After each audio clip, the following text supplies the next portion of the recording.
Egypt, more violence has erupted between pro and anti-government protesters in Tahrir Square in Cairo.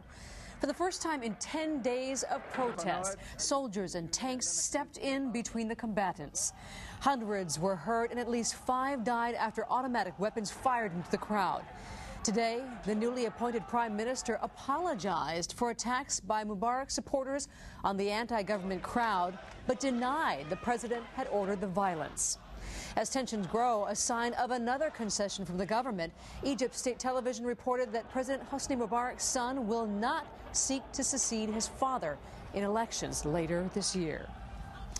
Good evening and thanks for joining us. I'm Laura Yamada. And I'm Paula Akana. The crisis in Egypt is casting a shadow on the life work of 2 University of Hawaii professors. One returns to Egypt each summer to excavate ruins of an ancient city. The other is an epidemiologist from the medical school who is currently in Cairo.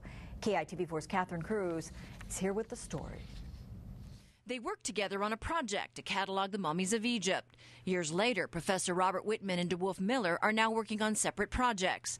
Miller, who was in the square a few days ago, says aside from the violent images broadcast during the clash in the square, the city is quiet. But this thing got a little bit more tense later today. I mean, things have gotten really kind of out of hand today. Colleague Robert Whitman returns to Egypt in June. He spent the last decade excavating city ruins he says are the size of the UH Manoa campus. We've basically got about another 6 weeks before we have to make a decision.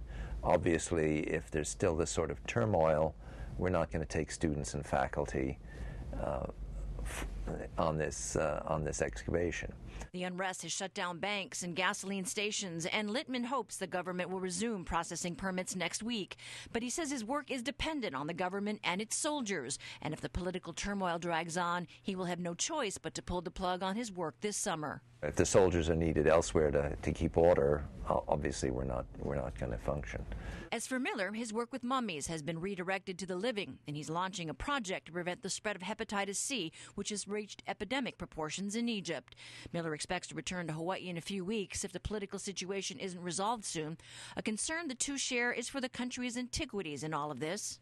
There's a real threat from looters and damage, and I'm sure you've seen what's happened to the Egyptian Museum.